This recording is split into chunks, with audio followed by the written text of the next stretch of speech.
रात का समय था।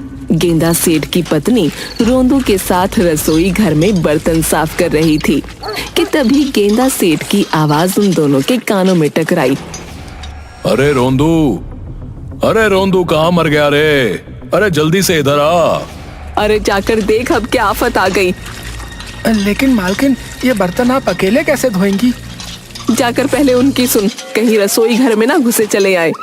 रोंदू भागते हुए गेंदा सेठ के कमरे में गया। क्या हुआ मालिक? क्या हुआ? अरे ये पूछ, क्या नहीं हुआ? मैं कुछ समझा नहीं मालिक। क्या तुमने और मेरी पत्नी ने आज रात का भोजन नहीं बनाया क्या? ये कैसी बातें कर रहे हैं मालिक? आपके कहने पर तो आज पनीर के पराठे दही बड़ों के साथ बनाए थे और साथ में पनीर पुलाव भी बनाया था।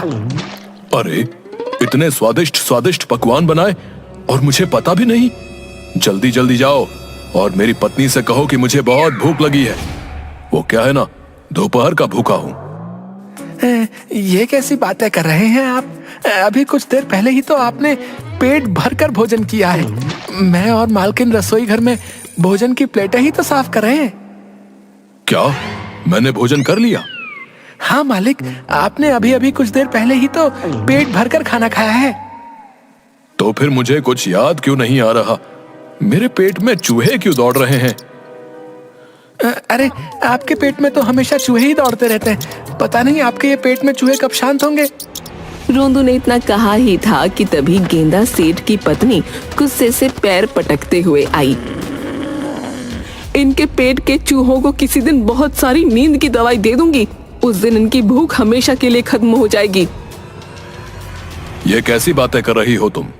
तुम तो मेरी पत्नी हो। क्या तुम नहीं जानती, अगर मेरे पेट के चूहे शांत हो गए तो मैं स्वर्ग सिधार जाऊंगा और तुम विधवा हो जाओगी। मुझे नहीं पता तुम्हें स्वर्ग मिलेगा कि नरक, लेकिन मुझे पूरा विश्वास है कि तुम्हें वहां से भी धक्के देके बाहर निकाल दिया जाएगा, क्योंकि तुम वहां पे भी किसी को खाने तो दोगे नहीं। अब जाकर सो जाओ, खाना खत्म हो गया और राशन पानी भी खत्म हो गया है। अब तुम्हें खाना कल दोपहर में मिलेगा। अपनी पत्नी की बात सुनकर गेंदा सेठ चुपचाप लेट गया, मगर वो भूख से सारी रात करवटें बदलता रहा। अरे अब क्या करूं भला? भूखे पेट किसी को नींद आती है क्या? समय देखता हूं कितना हुआ है। गेंदा सेठ घड़ी पर समय देखने लगा। सुबह के 5 बज गए। मेरी पत्नी भी सो रही है। मुझे रसोई घर जाना चाहिए। रात का कुछ ना कुछ खाना जरूर रखा होगा, उससे ही कुछ भला हो जाएगा। गेंदा सेठ दबे पांव रसोई घर में गया।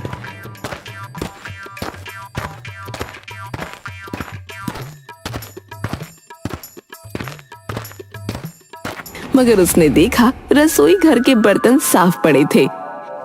इसका मतलब मेरी पत्नी सही कह रही थी, राशन पानी भी खत्म हो गया है। अब मैं क्या करूं? मुझे तो बहुत तेज भूख लगी है। एक काम करता हूं, बाहर जाकर कुछ जुगाड़ पानी करता हूं।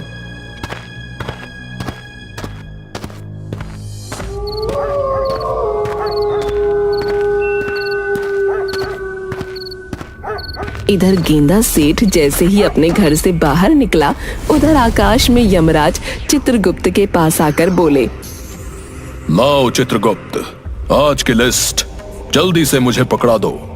मैं सारा काम निपटा कर जल्दी ही आ जाऊंगा।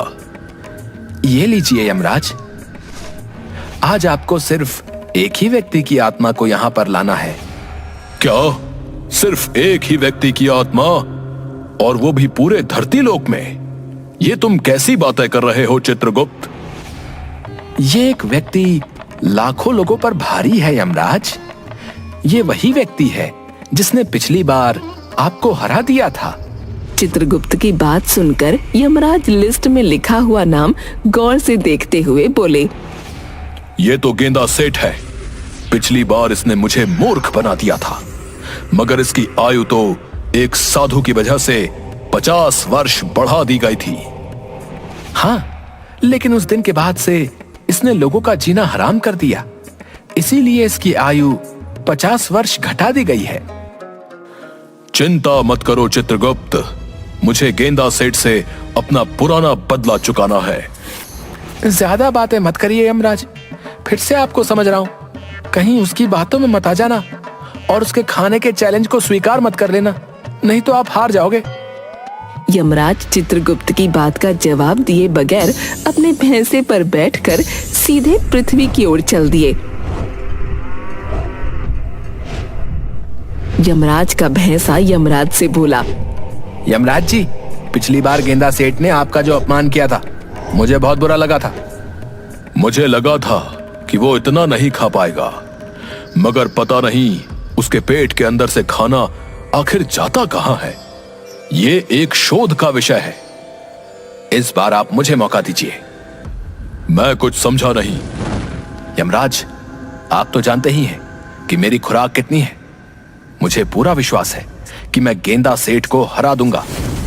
याद है आपको, पिछली बार मैं सारे देवताओं और अप्सराओं का भोजन चट कर गया था और कैसी खलबली मच गई थी।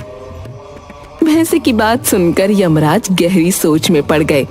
अचानक यमराज के होठों पर रहस्यमयी मुस्कुराहट आ गई। तुमने सही कहा मेरे भैंसे, मैं तो भूल ही गया कि तुम एक जादुई भैंसे भी हो। तुम्हारा मुकाबला तो कोई कर ही नहीं सकता। फिर उस गेंदा सेठ की क्या औकात है। इस बार मैं उसकी आत्मा खींचने से पहले उसे हराऊंगा, उसके बाद उसे ले जाकर सीधे नर्क में फेंक दूंगा।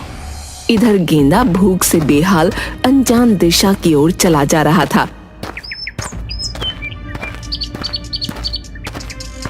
तभी उसके कानों में एक व्यक्ति की आवाज टकराई। अरे भैया, इतनी सुबह सुबह कहाँ जा रहे हो तुम? उससे आगे तो जंगल है भैया। गेंदा सेठ उस व्यक्ति की ओर पलटकर बोला, वो क्या है कि मुझे बहुत भूख लगी है और भूख में मुझे कुछ पता नहीं रहता कि मेरे कदम कहाँ चले जाते हैं। सिर्फ इतना जानता हूं कि जहां भोजन होता है मेरे कदम स्वयं वहां चले जाते हैं।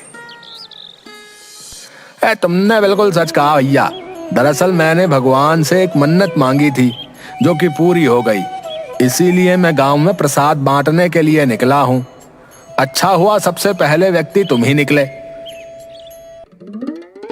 अच्छा, जब ही कहूं कि मेरी नाक में ये सुगंधित खुशबू कहां से टकरा रही है। कहां है प्रसाद? वहां पर बैठ जाओ।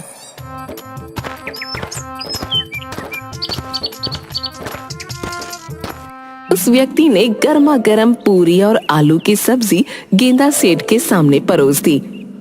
अरे वाह वाह वाह, सुबह सुबह ही देसी घी की पूरी और मेरी मनपसंद आलू की सब्जी। आज तो मजा आ गया।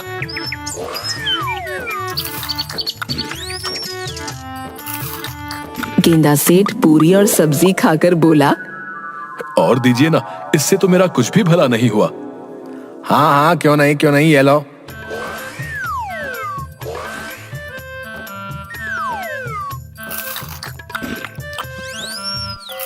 गेंदा सेठ कुछ ही देर में 150 पूरियां खा गया। अब लग रहा है जैसे कि पेट में कुछ जा रहा है, और लाओ ना। आखिर तुम कौन हो भाई? हैं? मैंने गांव में प्रसाद बांटने के लिए 200 पूरियां बनवाई थी, 150 तो तुम ही खा गए। अरे तो तुम्हारी पूरी 50 पूरियां बची है ना, तुम अब उसे बांटकर क्या करोगे? वो भी मुझे दे दो, भगवान बहुत प्रसन्न होंगे तुमसे। उस व्यक्ति ने क्रोधित होकर तो 50 पूरियां गेंदा सेठ को पकड़ा दी और गुस्से में पैर पटकता हुआ दूसरे व्यक्ति से बोला, भैया, ये आदमी है या यमराज का भैंसा? पूरी 200 पूरियां खा गया। अब मैं मंदिर के बाहर प्रसाद कैसे बांटूंगा भैया? आपको 200 पूरियों का इंतजाम दोबारा करना होगा। तुम सही कह रहे हो भैया, मैं और प्रसाद तैयार करवाता हूँ जब तक तुम मंदिर पहुँचो। इतना कहकर वो दोनों व्यक्ति अलग अलग दिशाओं में चले गए। गेंदा सेठ खाते हुए उन सब की बातें गौर से सुन रहा था। अरे वाह, फिर तो मजा आ गया। मंदिर में भी सारी पूरियां मैं ही खाऊंगा। किसी भूखे को भोजन कराना कितना पुण्य का काम होता है। भगवान इस व्यक्ति से बहुत ज्यादा प्रसन्न हो जाएंगे। कुछ घंटे बाद गेंदा सेठ धीरे धीरे कदमों से मंदिर की ओर बढ़ा, जहां पर वही दोनों व्यक्ति प्रसाद बांटने की तैयारी कर रहे थे। अरे तुम यहाँ क्यों आए हो? अरे तुम ही तो बातें कर रहे थे कि तुम मंदिर में भी प्रसाद बांटोगे, तो सोचा कि मैं भी थोड़ा सा प्रसाद चख लूं। भैया भगवान के वास्ते यहाँ से चले जाओ भैया। और भी बहुत से लोग प्रसाद खाना चाहते हैं, कम से कम उन्हें तो खाने दो। तुम मेरा अपमान कर रहे हो। तुमने भगवान से मन्नत मांगी थी प्रसाद बांटने की, और देखो मैं तुम्हारा प्रसाद खाना चाहता हूं, मगर तुम मुझे अपमानित करके भगा रहे हो। देखना, ईश्वर का प्रकोप बहुत जल्दी तुम पर टूटेगा। गेंदा सेठ की बात सुनकर वो व्यक्ति बुरी तरह से डर गया। अरे भैया, अरे भैया, अरे रुको रुको, लो लो लो, पहले तुम ही प्रसाद चख लो भैया।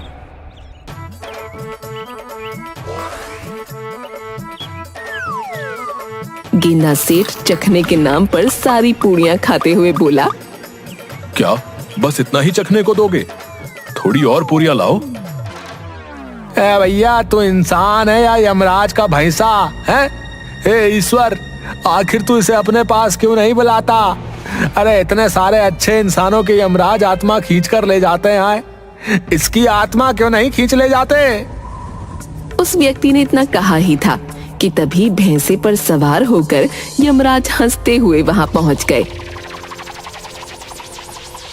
यमराज को देखकर वो व्यक्ति बुरी तरह से डर गया। अभी तुम्हारा समय नहीं आया है। मैं तो इस गेंदा सेठ की आत्मा को ले जाकर नर्क में डालने वाला हूँ। यमराज की बात सुनकर गेंदा सेठ अंदर से बुरी तरह से डर गया, मगर अचानक उसे कुछ याद आ गया। यमराज जी, आप शायद भूल रहे हैं, मेरी आयु 50 वर्ष बढ़ा दी गई है। हाँ, एक साधु की प्रार्थना से तुम्हारी आयु 50 वर्ष बढ़ा दी गई थी, मगर तुमने उस दिन के बाद इतने लोगों का खाना हराम कर दिया, इसीलिए तुम्हारी आयु फिर से घटा दी गई है। अब तुम्हारा समय आ गया है। मेरा तुमसे वादा है, नर्क में मैं तुम्हें खाने को तरसा दूंगा। तभी यमराज का भैंसा यमराज से बोला, रुक जाइए यमराज जी, शायद आप भूल रहे हैं हम दोनों में क्या बातचीत हुई थी। पहले अपने अपमान का बदला लीजिए, उसके बाद इसकी आत्मा इसके शरीर से खींचकर नर्क में डाल दीजिए। तुमने सही कहा, मैं तो भूल ही गया कि मुझे इससे अपना बदला भी चुकाना है। कैसा बदला यमराज जी? मैंने आपका क्या बिगाड़ा है? तुम्हारा और मेरे भैंसे का एक मुकाबला होगा, खाने का मुकाबला। उस मुकाबले में मेरा भैंसा जीतेगा, उसके बाद मैं तुम्हारी आत्मा तुम्हारे शरीर से खींच लूंगा। यमराज की बात सुनकर गेंदा सेठ के मुंह में पानी आ गया और उसके दिमाग में एक योजना भी आ गई। मैं आपकी इस प्रतियोगिता में एक शर्त पर भाग लेने के लिए तैयार हूं। कौन सी शर्त? आपको मेरी आयु 100 वर्ष बढ़ानी पड़ेगी। यह मेरा काम नहीं, बल्कि भगवान का काम है। ठीक है, अगर भोजन करके ही मेरी किस्मत में मरना लिखा है तो यही सही। कम से कम मरने से पहले पेट भरकर भोजन तो कर सकूंगा। कुछ ही देर में मुकाबला शुरू हो गया। गेंदा सेठ के सामने उसके सारे पसंदीदा व्यंजन रखे हुए थे। गेंदा सेठ और यमराज का भैंसा भोजन पर टूट पड़े।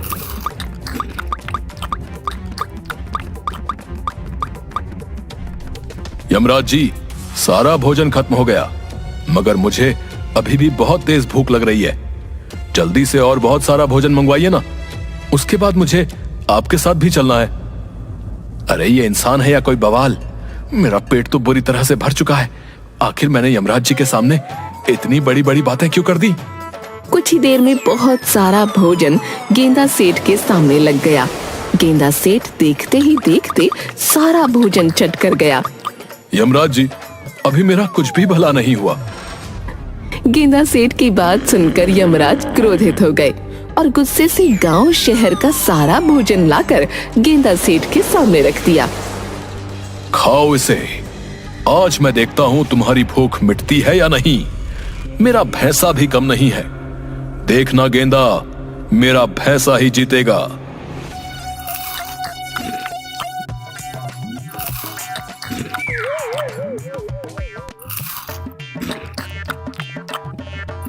मगर गेंदा सेठ वो भोजन भी चट कर गया। और भोजन लाओ यमराज जी, अभी मुझे और भूख लग रही है। मेरे पेट में चूहे दौड़ रहे हैं। बस अब मैं भोजन का एक निवाला भी नहीं खा सकता। अगर मैंने एक निवाला भी खाया तो मैं गिर जाऊंगा। अब मैं क्या करूं? तभी यमराज के कानों में एक आवाज टकराई। गेंदा सेठ की आयु 50 वर्ष और बढ़ा दी गई है, क्योंकि इसकी भूख कोई नहीं मिटा सकता। मुझे डर है कहीं ये सारे पृथ्वी वासियों का भोजन ही ना खा जाए। तुम वापस आ जाओ। गेंदा सेठ, तुम्हारी आयु फिर से 50 वर्ष बढ़ा दी गई है, लेकिन मुकाबला अभी खत्म नहीं हुआ। यमराज ने इतना कहा ही था कि तभी यमराज का भैंसा बेहोश होकर गिर पड़ा। मगर गेंदा सेठ भोजन खाने में व्यस्त रहा।